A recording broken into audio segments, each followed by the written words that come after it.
I am Bene Grezger, spokesperson for Eritrean Bright Future Movement, and I would like to thank you for Catherine Langen Spain and European External Program with Africa for inviting me to speak here today. And thank you, Miriam, for your introduction. I will focus on three crucial points require attention and our collective efforts in Eritrea.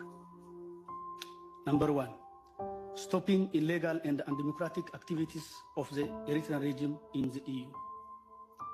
The gross violations of human rights in Eritrea are well documented, including a 600-page report by the UN Special Commission of Inquiry. The reports state that Eritrean embassies abroad recruit spies of intelligence gathering and force Eritreans in the exile to support the regime. The regime also conducts illegal activities in European soil, harassing, intimidating, and threatening refugees and collecting a 2% tax on the income of exile and money laundering.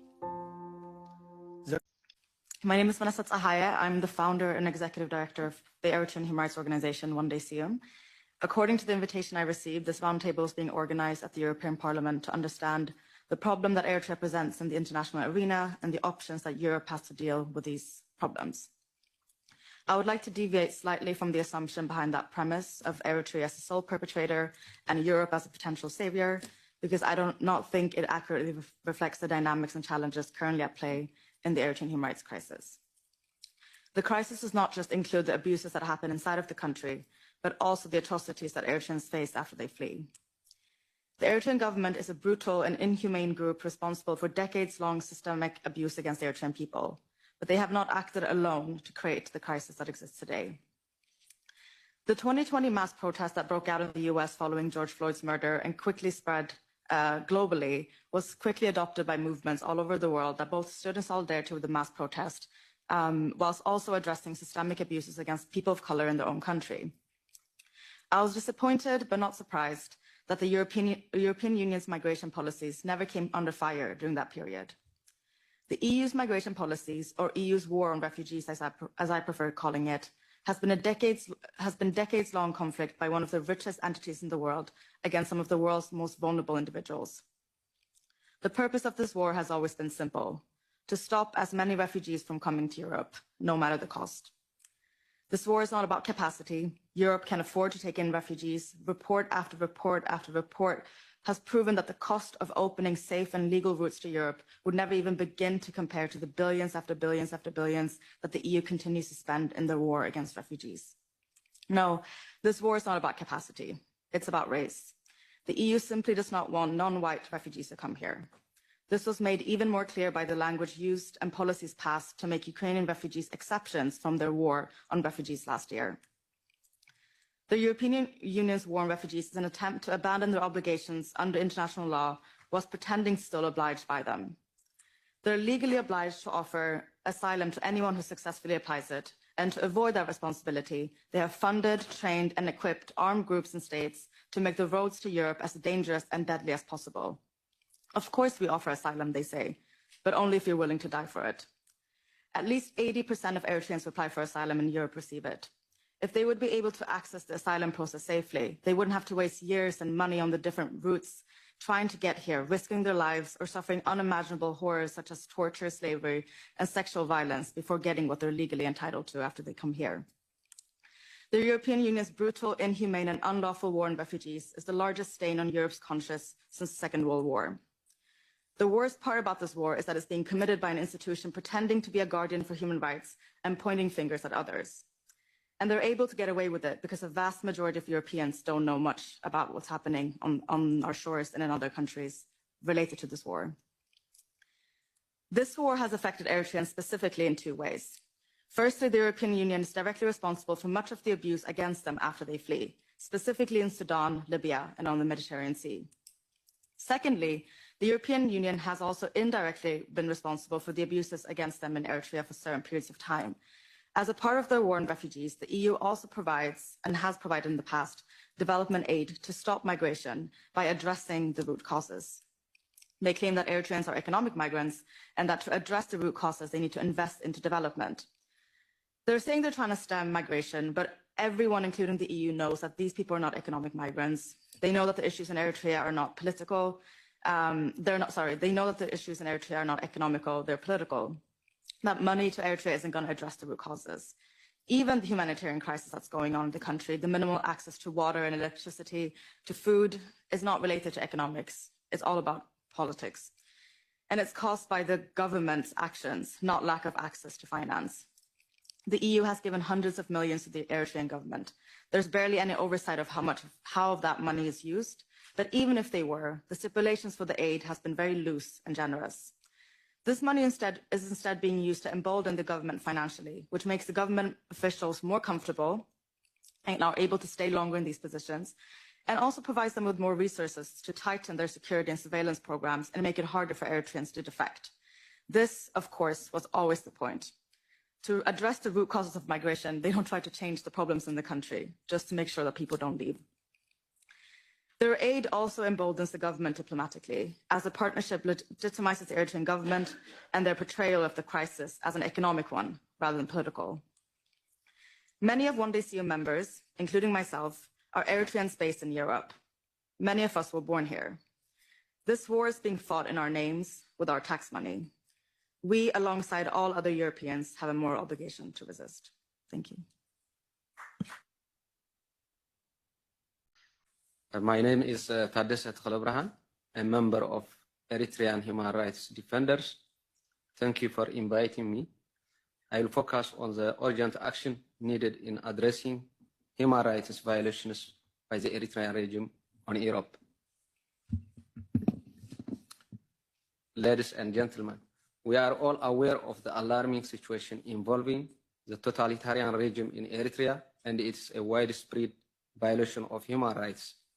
The abuse and the oppressions inflicted upon the Eritrean citizens have been extensively documented and acknowledged by numerous international newspapers, human rights organizations, as well as Eritrean opposition groups in the diaspora.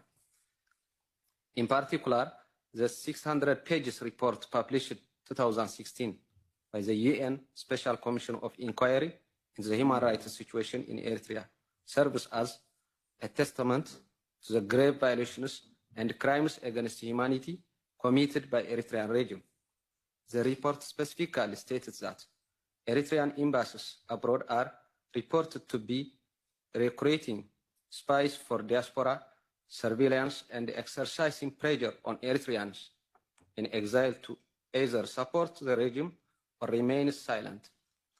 Despite consistent reports from the United Nations Special Rapporteur on Eritrea, the EU and the international community at large have failed to take substantial punitive action, leaving the victims of these abuses without justice. The inaction of the European Union and the international community has become even more prominent following the 2020 peace agreement between the new government of Prime Minister Abiy Ahmed in Ethiopia and Eritrea, which aimed to end the hostilities between the two countries. Regrettably, the regime of Isaias Afwerki has not only continued its oppressive practice, but has also committed gross violations of human rights, including war crimes and acts of genocide in the Tigray region of Ethiopia, together with the Ethiopian armed forces and other armed groups. The International Commission of Human Rights on Ethiopia has documented these atrocities. Yet, the European Union and the United Nations have neglected their responsibility to scrutinize these grave violations, and by lowering the bar of accountability for Ethiopia and for Eritrea, for that matter, when they failed to renew the Commission mandate. It is disheartening, but not surprising to note that the Eritrean government persists in harassing, threatening Eritreans, and imposing a 2% tax on the gross income of its exiles. The reports of physical abuse, money laundering, illegal money transactions, and sale of illicit spirits during exile organized in European countries are deeply concerning. These festivals aim to glorify the Eritrean regime, collect funds, and falsely showcase international support. Many Eritrean refugees who have experienced the cruelty and oppression of the regime firsthand are frustrated and perplexed by the fact that Europe is being exploited as a platform for illegitimate activities by one of the world's most hardened dictatorships. This issue not only provokes and oppresses the victims, but also poses a threat to fundamental freedoms, European democracy, and the integration policies of national governments. Additionally, the presence and activities of the Eritrean regime, spies freely roaming, and Western countries even pose a potential threat to national security. In light of this grave concern, we in the Eritrean human rights defenders implore the EU to take immediate action to halt the human rights violations committed by the Eritrean regime on Europe's soil.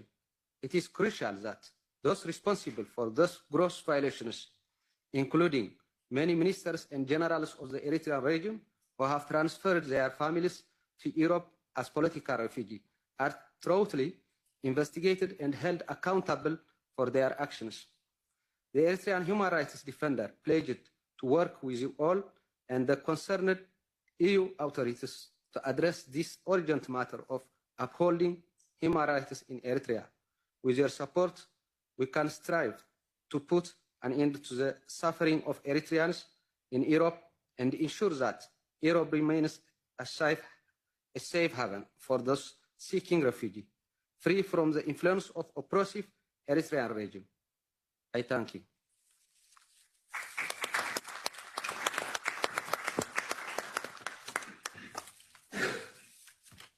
Thank you very much, Tadesse, on that very important issue of the festivals over this summer.